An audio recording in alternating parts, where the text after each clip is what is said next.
The whistle of the evening train echoed through the valley as Lucas Thompson rode his paint horse along the tracks, the setting sun casting long shadows across the rugged Colorado terrain. He hadn't planned on taking the long way back to his ranch outside of Aurora, but something about the fading light had called to him, urging him away from the main trail.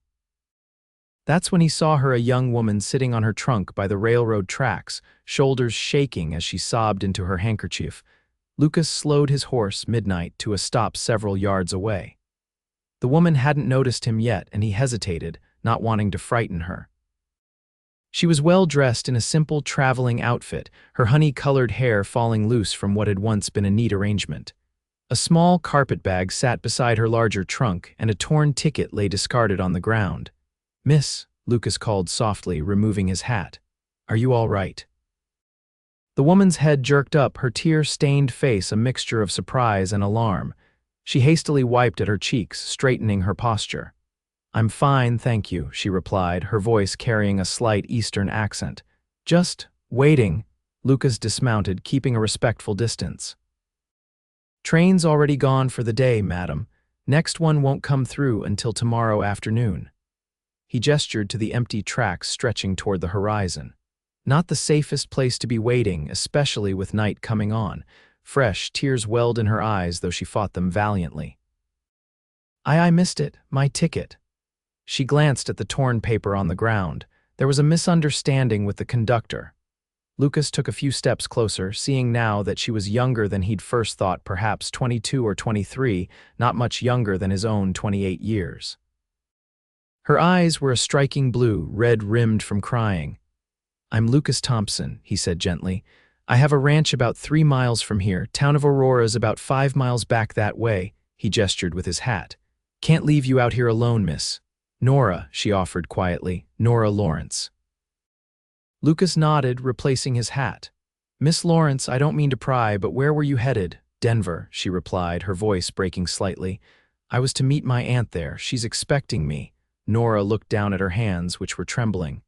"The conductor said my ticket wasn't valid." "Something about the date being wrong. I tried to explain, but he wouldn't listen. When I insisted, he put me off the train here." Lucas frowned. "Left you here, in the middle of nowhere." The injustice of it stirred his anger, but he kept his voice calm. "I have money for another ticket," she said, reaching for her carpet bag. Her hand froze halfway. "Had money," she corrected, her face paling. "My purse. It must still be on the train." Lucas surveyed her situation, a young woman alone, without funds, miles from town as night approached. There was only one decent thing to do. "Miss Lawrence, I'd like to offer you a place to stay tonight. My ranch house is modest but comfortable. My housekeeper, Mrs. Wilkins, lives there too proper as they come. Tomorrow I can take you into town and we'll sort out getting you to Denver." Nora hesitated, clearly weighing her limited options. "I understand your caution," Lucas continued, "but I promise you'll be safe. Can't in good conscience leave you out here with night coming and coyotes prowling." After a moment, Nora nodded. "Thank you, Mr. Thompson." "I accept your kind offer." Lucas smiled reassuringly. "Call me Lucas, please." He picked up her carpet bag, then gestured to the trunk. "This all your belongings?" "Yes," she confirmed. "Everything I own." With practiced ease, Lucas secured the trunk to Midnight's saddle, then helped Nora mount. He led the horse by the reins, walking alongside as they headed toward his ranch. "If you don't mind me asking," he said after they'd traveled in silence for a while, "what takes you to Denver?" Nora's hands tightened on the saddle horn. "A fresh start," she answered. "My father passed 6 months ago. There's nothing left for me in Boston now." "I'm sorry for your loss," Lucas said sincerely. "Thank you," she replied quietly. "My aunt is my only remaining family. She's offered me a home with her." As they crested a small hill, Lucas's ranch came into view, a sturdy 2-story house with a wide porch, several outbuildings, and fenced pastures where cattle grazed. It wasn't grand, but it was well kept, the result of 8 years of hard work since he'd moved west after the war. "It's lovely," Nora said, genuine admiration in her voice. "Built most of it myself," Lucas replied, a hint of pride warming his words. "Started with just the cabin over there." He pointed to a small structure near a stand of cottonwoods. added on bit by bit. As they approached the house, a stout woman with gray-streaked dark hair emerged onto the porch, wiping her hands on her apron. "Lucas Thompson, you're late for supper again," she called out, then paused when she noticed Nora. "And you've brought company, Mrs. Wilkins. This is Miss Nora Lawrence," Lucas explained as they reached the house. "She had some trouble with the train. She'll be staying with us tonight." The housekeeper's expression immediately softened. "Poor dear, come in, come in. Supper's still warm and I've just baked apple pie." Lucas helped Nora down from the horse, conscious of how small her waist felt beneath his hands. Their eyes met briefly as her feet touched the ground, and something unfamiliar stirred in his chest. "Thank you," she murmured. "I'll bring your trunk," he said, clearing his throat. Inside, the house was simple but comfortable, with solid furniture and touches that spoke of a woman's influence. Curtains at the windows, a quilt draped over the sofa, wildflowers in a jar on the dining table. "Sit, sit," Mrs. Wilkins insisted, guiding Nora to the table. "You must be exhausted, poor thing. Lucas, wash up and join us. I'll fix Miss Lawrence a plate." Over supper, Nora gradually relaxed, the color returning to her cheeks. She explained her situation more fully to Mrs. Wilkins, who clucked sympathetically and shot disapproving glances at the mention of the conductor. "Shameful, treating a lady that way," the housekeeper declared. "Well, you're safe now, dear. We'll get you sorted. After the meal, Mrs. Wilkins showed Nora to a spare bedroom upstairs, providing her with a nightgown and promising to help press her traveling dress in the morning. Lucas sat on the porch later, smoking his pipe and gazing at the stars. He couldn't shake the image of Nora's tear-streaked face when he'd first seen her, or the quiet dignity with which she'd handled her predicament. "She's settled in," Mrs. Wilkins said, joining him on the porch. "Sweet girl, seems well-bred." "Too well-bred to be abandoned by a train track in Colorado territory," Lucas remarked. Mrs. Wilkins gave him a knowing look. "She's pretty too." "Mrs. Wilkins," Lucas warned. The housekeeper raised her hands in mock surrender. "Just making an observation." She paused. "What are you planning to do?" "Take her to town tomorrow, see about getting her to Denver." "That's all." Lucas tapped his pipe against the porch rail. "What else would there be?" Mrs. Wilkins just smiled. "Nothing, I suppose. Good night, Lucas." Left alone with his thoughts, Lucas found them continually returning to his unexpected guest. It had been a long time since he'd thought about anything besides his ranch and his cattle. The war had left him with little desire for complications, and women were certainly that. Yet there was something about Nora Lawrence that had gotten under his skin in the space of just a few hours. "Foolishness," he muttered to himself, knocking the ash from his pipe and heading to bed.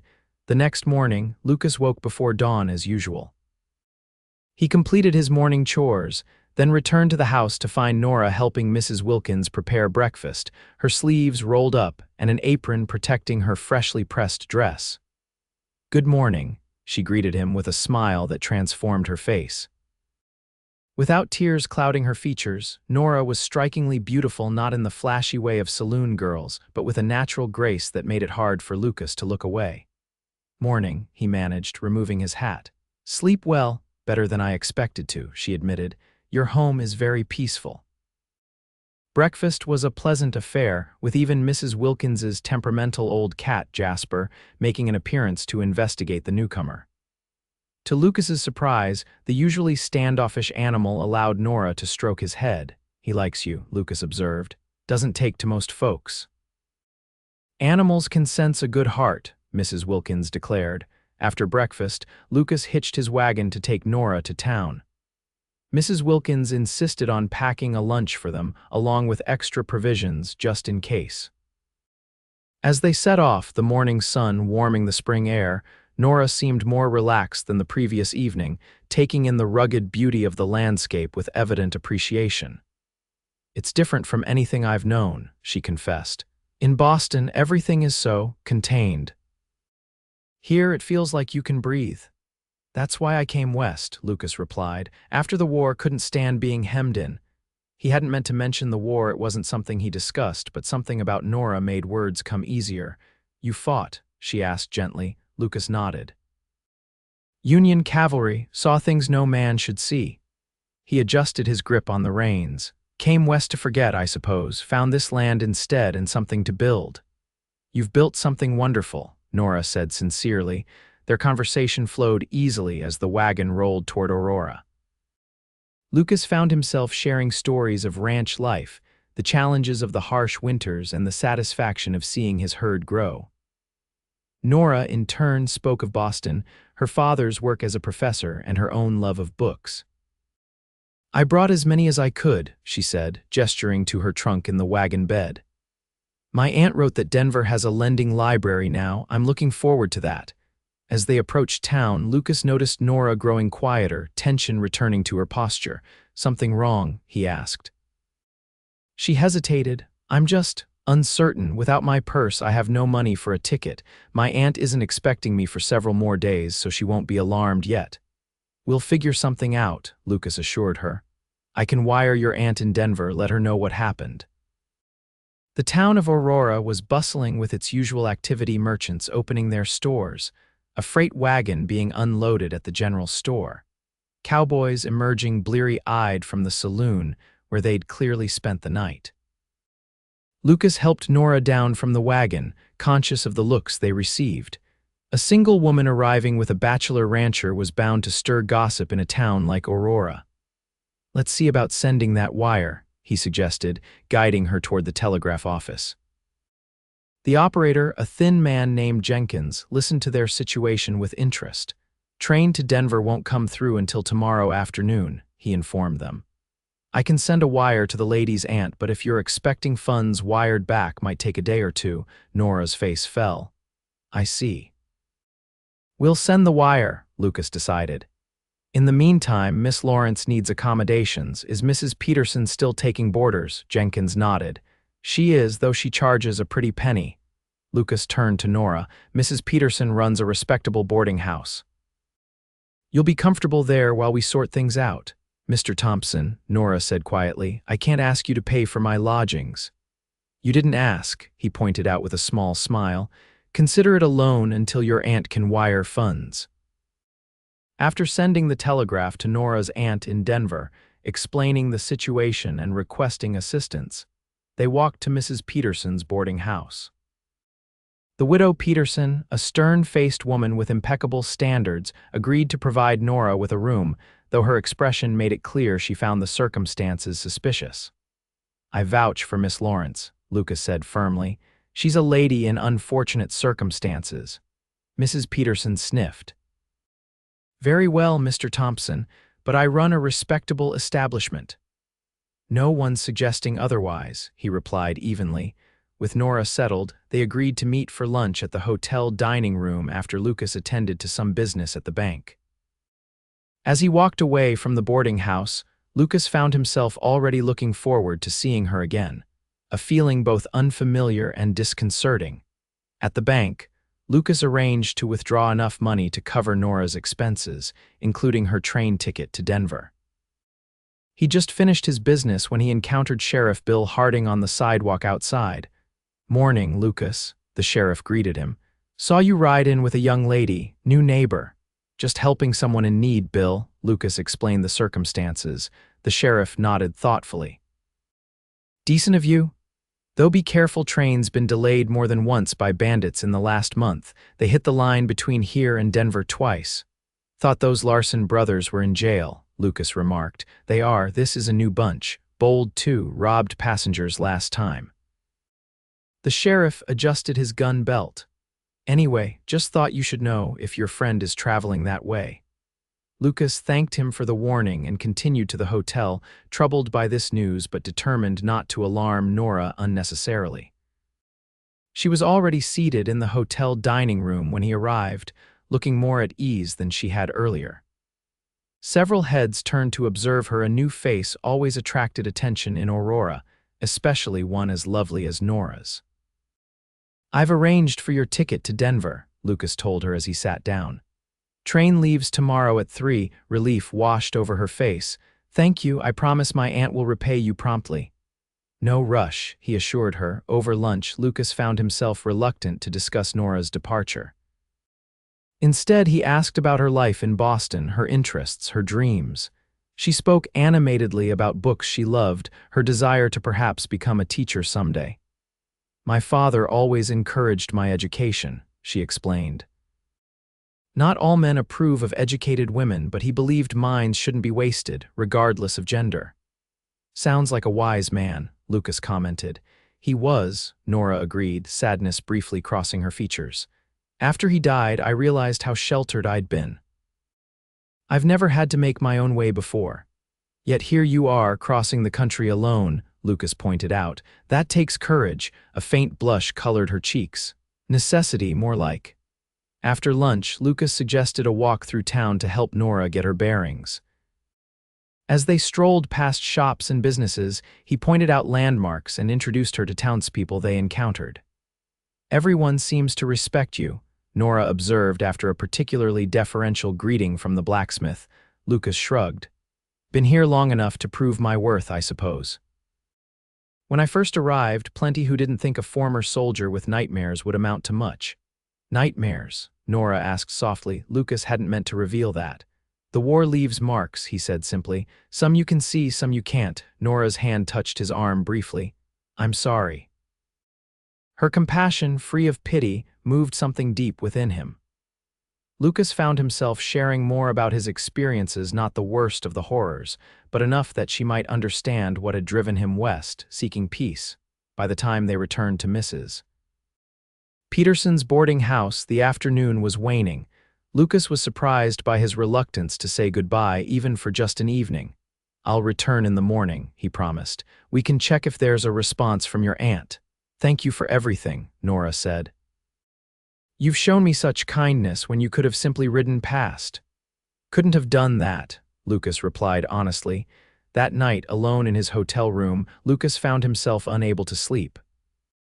The thought of Nora boarding the train tomorrow, disappearing from his life as suddenly as she had entered it, left him unsettled. He told himself it was merely concern for her safety, given the sheriff's warning about train robberies. But in the honest darkness, he knew it was more. Morning arrived with overcast skies threatening rain. Lucas met Nora for breakfast, finding her already waiting in the hotel dining room, a book open beside her plate. "Jules Verne," she explained, showing him the cover of 20,000 Leagues Under the Sea. "Have you read it?" Lucas shook his head. "Not much time for reading these days." "That's a shame. Stories can transport us even when we're unable to travel ourselves." There was something in her tone that made Lucas ask, "Did you want to travel? Before coming west, I mean." Nora's expression turned wistful. "I used to dream of seeing Europe, the art in Paris, ruins in Rome. My father promised we would go someday." She closed the book. "Dreams change, though. Now I just hope to find a quiet place where I belong." After breakfast, they visited the telegraph office. A message had arrived from Nora's aunt, expressing alarm at her niece's situation and promising to meet her train in Denver. She had also arranged for funds to be wired to Aurora, though they wouldn't arrive until later that afternoon. "Just in time," Lucas remarked. "I'll retrieve your trunk from my wagon and bring it to the station." They spent the morning walking through town again, stopping at the general store where Nora purchased a few necessities for her journey. Lucas found himself watching her as she carefully selected items, struck by her practical nature despite her refined upbringing. Rain began falling as they left the store, a gentle spring shower that scented the air with the smell of damp earth. Lucas opened an umbrella, holding it over Nora as they walked toward the hotel for lunch. "I've always loved the rain," she confessed. "There's something cleansing about it, as if it washes away the old and makes room for something new." "Out here, rain is life," Lucas replied. "Good spring rains mean good grass for the cattle." They had just reached the hotel when a commotion erupted further down the street. Shouts and the sound of running feet drew their attention to the bank, where 3 masked men were emerging, guns drawn. "Bank robbery," someone yelled. Lucas instinctively pulled Nora into the recessed doorway of the hotel, shielding her with his body as the robbers mounted horses and fired shots into the air, causing panicked townspeople to scatter. Sheriff Harding emerged from his office, firing at the fleeing bandits, but they were already galloping out of town. "Stay here," Lucas told Nora, but she clutched his arm. Please don't, she whispered, fear evident in her eyes. They're armed. Lucas hesitated, torn between his instinct to help and his desire to keep Nora safe. The decision was made for him when the sheriff shouted for volunteers to form a posse. I need to go, he said gently. Those men could be the same ones hitting the trains. If they're not caught, your journey tomorrow could be dangerous. Nora's fingers tightened on his arm before she reluctantly released him. Please be careful. I will, he promised. Wait at the boarding house until I return. Lucas joined the hastily formed posse, riding out with the sheriff and 5 other men in pursuit of the bank robbers. The rain made tracking easier, but also meant a cold, wet ride as they followed the bandits' trail into the foothills. After several hours, they caught up to the robbers in a narrow canyon. A brief but intense gunfight ensued, with one bandit killed and another wounded. The third surrendered when he found himself outnumbered. You're those train robbers too, ain't you? Sheriff Harding demanded as he handcuffed the surviving bandits. Might be, the unwounded man admitted sullenly. What of it? Had plans for tomorrow's train, the sheriff pressed. The man spat on the ground. Maybe got friends who still might. This information troubled Lucas deeply as they rode back to Aurora with their prisoners and the recovered bank money. If there were more members of the gang planning to hit tomorrow's train, Nora could be in danger. It was late afternoon by the time they returned to town, the rain having given way to clearing skies. Lucas went straight to the boarding house, relieved when Mrs. Peterson informed him that Nora was in the parlor. She looked up from her book when he entered, relief washing over her face. You're safe, she said, rising to her feet. We caught them, Lucas confirmed, removing his hat, but there might be more. He explained what they'd learned about the potential train robbery, watching concern grow in Nora's eyes. The sheriff's wiring ahead to Denver, arranging for additional security on tomorrow's train, he assured her. But I'd feel better if... He hesitated, uncertain how to phrase his suggestion. If what? Nora prompted. If you stayed in Aurora a few more days, Lucas finished. Just until we're sure it's safe. Nora's expression turned thoughtful. My aunt will worry if I don't arrive as expected. We can send another wire explaining the delay. She studied his face for a moment. Is that the only reason you want me to stay? The directness of her question caught Lucas off guard. He could have prevaricated, maintained that his concern was purely for her safety. But something in her steady gaze demanded honesty. No, he admitted quietly, not the only reason. A soft smile curved Nora's lips. I've been thinking the same thing, about staying, I mean. Heart pounding in a way it hadn't since his youth, Lucas took a step closer to her. Have dinner with me tonight, at the hotel. I'd like that, she replied. That evening, seated across from Nora in the hotel dining room, Lucas found himself more nervous than he'd been facing armed bandits. She wore the same traveling dress, having no other options, but had arranged her hair differently, with soft tendrils framing her face. Tell me about your ranch, she requested as they waited for their meal. Not just the work, but why you love it. Lucas considered this. Freedom, I suppose. After the war, I couldn't bear being confined by walls or other people's expectations. Out there under that big sky with no sounds but the wind and cattle. He searched for words. I can breathe, be myself. It sounds wonderful, Nora said sincerely.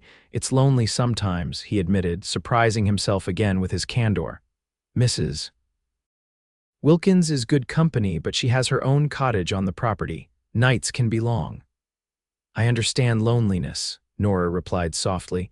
Even in Boston, surrounded by people, I often felt alone after my father died. I had acquaintances, not friends.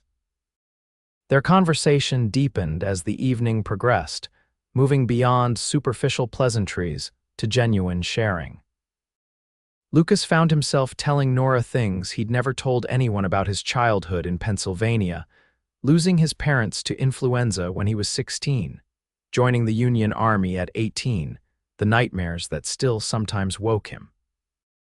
In turn, Nora spoke of her sheltered upbringing, her mother's death when she was 12, the quiet life she'd led with her scholarly father, and her fears about the future.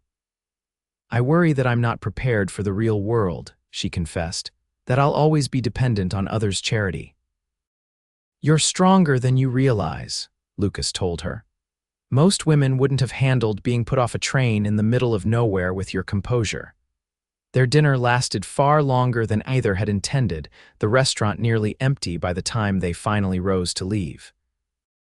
Outside, stars glittered in the clear night sky, the earlier rain having washed the air clean.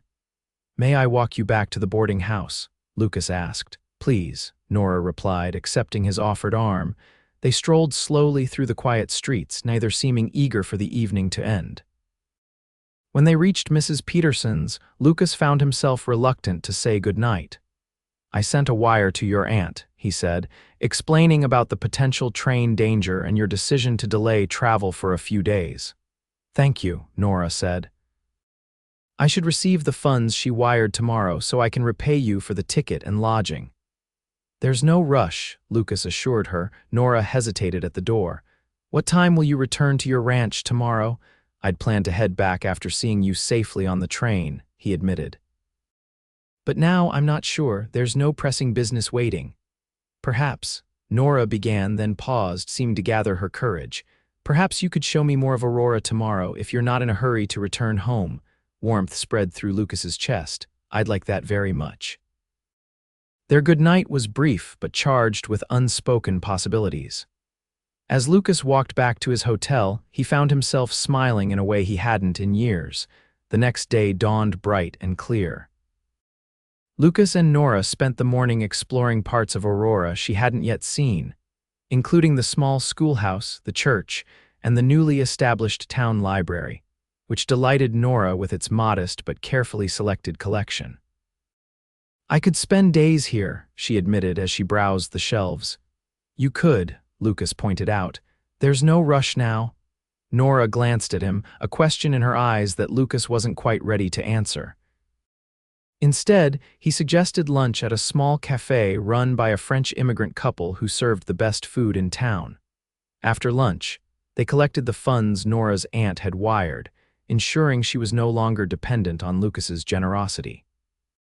The telegraph operator also handed Lucas a message that had just arrived.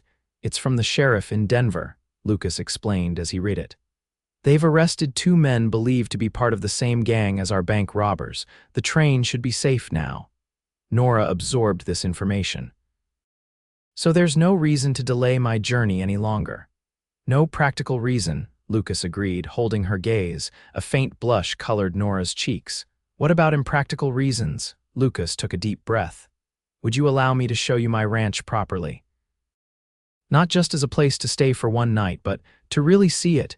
You could still take the train in a few days." Nora's face brightened. "I'd like that very much." They left Aurora that afternoon, Nora's trunk loaded in Lucas's wagon once more.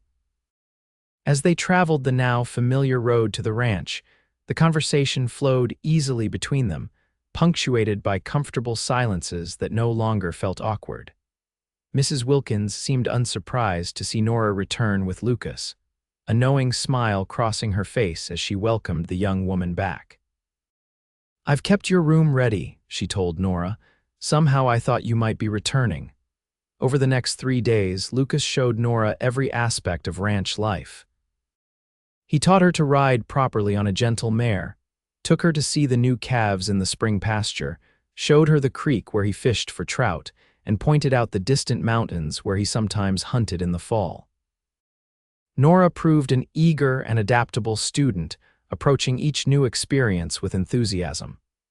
She helped Mrs. Wilkins in the garden, learned to gather eggs from the sometimes temperamental hens, and even tried her hand at baking bread under the housekeeper's tutelage. In the evenings, they sat on the porch watching the sunset, talking about everything and nothing. Lucas found himself increasingly drawn to Nora's intelligence, her quiet strength, and her genuine interest in his world.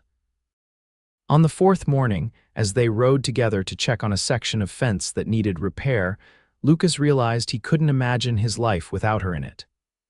The thought of her leaving for Denver the next day left a hollow feeling in his chest. They stopped to rest the horses by a small pond fringed with wildflowers. Nora dismounted, walking to the water's edge where she stood gazing at the reflection of clouds in the still surface. "It's so peaceful here," she said as Lucas joined her. "I never knew such quiet places existed." "Do you miss Boston?" he asked, studying her profile. "Parts of it," she admitted. "The libraries, the theaters, but not enough to want to return." She turned to face him. "Lucas, I need to tell you something." The seriousness in her tone made his heart skip. "What is it, my aunt in Denver?" "She's not exactly expecting me." Confusion furrowed his brow. "What do you mean?" Nora looked down, her fingers twisting together nervously. "She invited me to visit months ago, but I never confirmed my plans. The truth is, I was running away." "From what?" Lucas asked gently. "From an arrangement my father made before he died." Nora's voice wavered slightly. "He had financial troubles I knew nothing about. To settle his debts, he promised me to his business partner's son, a marriage of convenience." Understanding dawned on Lucas. "You were escaping an unwanted marriage." Nora nodded. "Richard Blackwood is 30 years my senior, cold and calculating. When I learned of the arrangement after father's death, I couldn't bear it, so I gathered what money and possessions I could and fled." She looked up at him, eyes pleading for understanding. "I'm not proud of running away, but I couldn't see another choice." Lucas gently took her hands in his. "You had every right to choose your own path." "I've been dishonest with you," she whispered. "I'm sorry." "You were protecting yourself," Lucas corrected. "There's no shame in that." Relief washed over Nora's face. "You're not angry. How could I be?" Lucas asked softly. "If you hadn't been on that train, if the conductor hadn't put you off by those tracks, we never would have met." He squeezed her hands. "Nora, I'm glad for whatever circumstances brought you here, honest or not." Tears glistened in her eyes, but they weren't tears of sadness. "So am I." In that moment, with wildflowers nodding in the breeze around them and the quiet lapping of water at the pond's edge, Lucas knew with absolute certainty that he loved her. "Don't go to Denver," he said, the words tumbling out before he could consider them. "Stay here with me." Surprise widened Nora's eyes. "Lucas, I know it's sudden," he continued, unable to stop now that he'd begun. "We've known each other less than a week, but I've never felt this way about anyone before. You make me want things I thought I'd never want again: companionship, family, a future shared with someone else." Nora's hands trembled in his. "Are you asking me to marry you?" "Yes," Lucas replied without hesitation. "I love you, Nora Lawrence. I think I've loved you since I first saw you crying by those tracks." A radiant smile broke across Nora's face. "I love you too. It makes no sense. It's too fast, too improbable, but I do." "Is that a yes?" Lucas asked, heart pounding. "Yes," she whispered. "Yes, I'll stay. Yes, I'll marry you." Lucas pulled her into his arms, his mouth finding hers in a kiss that held all the promise of their newfound love. When they finally parted, both breathless, he rested his forehead against hers. "Mrs. Wilkins is going to be unbearably smug about this," he murmured. Nora laughed, the sound like music to his ears. "She knew before we did, I think." They rode back to the ranch hand in hand, their horses ambling side by side. Mrs. Wilkins took one look at their faces as they dismounted and broke into a wide smile. "Well, it's about time," she declared. "I was beginning to think I'd need to lock you both in the root cellar until you came to your senses." Lucas and Nora exchanged amused glances. "How did you know?" Nora asked. "Child, I've been watching young people fall in love for longer than you've been alive," the housekeeper replied. "Now, when's the wedding?" They were married 2 weeks later in Aurora's small church, with Mrs. Wilkins, Sheriff Harding, and a handful of townspeople as witnesses. Nora wore a simple white dress that Mrs. Wilkins helped her make, with wildflowers in her hair. Lucas, in his best suit, could scarcely believe his good fortune as he watched his bride walk toward him. The ceremony was brief but heartfelt. When the minister pronounced them husband and wife, Lucas kissed Nora with a promise of all the years to come. Their wedding celebration was held at the ranch, with neighbors and townspeople gathered to share in their joy. As the afternoon waned into evening, lanterns were lit and music played, with impromptu dancing on the packed earth of the yard. "Are you happy?" Lucas asked his bride as they swayed together under the stars. "Happier than I ever thought possible," Nora replied, her eyes shining in the lantern light. "I came west seeking escape, but I found home instead." "Home," Lucas repeated, tightening his arms around her. That's what you've made this place for me. Before, it was just land and buildings. Now it's home. In the months that followed, Nora truly made the ranch her own. She transformed the vegetable garden, started a small orchard, and converted one of the unused rooms into a library, gradually filling it with books ordered from Denver and even back east. She wrote to her aunt, explaining everything truthfully, and received a warm response inviting them both to visit whenever they wished. The formidable Mrs. Peterson from the boarding house became a regular Sunday dinner guest, her stern demeanor softening in the face of the couple's obvious happiness. Winter came, bringing snow and long evenings by the fire where Nora would read aloud while Lucas carved wooden animals that slowly filled the shelves. The nightmares that had plagued him since the war grew less frequent, often dispelled by Nora's gentle presence before they could take hold. Spring arrived again, the anniversary of their meeting approaching. Lucas found Nora in the garden one morning, kneeling among the new shoots, a peaceful expression on her face. "What has you smiling so?" he asked, kneeling beside her. Nora took his hand, placing it gently against her abdomen. "We're going to have a baby," she whispered, "in the fall." Joy unlike anything Lucas had ever known surged through him. He gathered his wife in his arms, holding her as if she were the most precious thing in the world, which to him she was. "A baby," he repeated, awestruck. "Our child, our family," Nora corrected, her eyes luminous with happiness. That evening, they sat together on the porch swing Lucas had built the previous summer, watching the sunset paint the sky in brilliant oranges and pinks. Mrs. Wilkins had retired to her cottage after dinner, leaving them in peaceful solitude. "Do you ever wonder what would have happened if I hadn't missed that train?" Nora asked, her head resting against Lucas's shoulder. "If the conductor hadn't put me off where you would find me," Lucas considered this. "I'd like to think we would have found each other somehow. Some things are meant to be, like a cowboy finding a crying woman by the railroad tracks," Nora teased gently. "Exactly like that," Lucas agreed, pressing a kiss to her temple. "The best detour I ever took."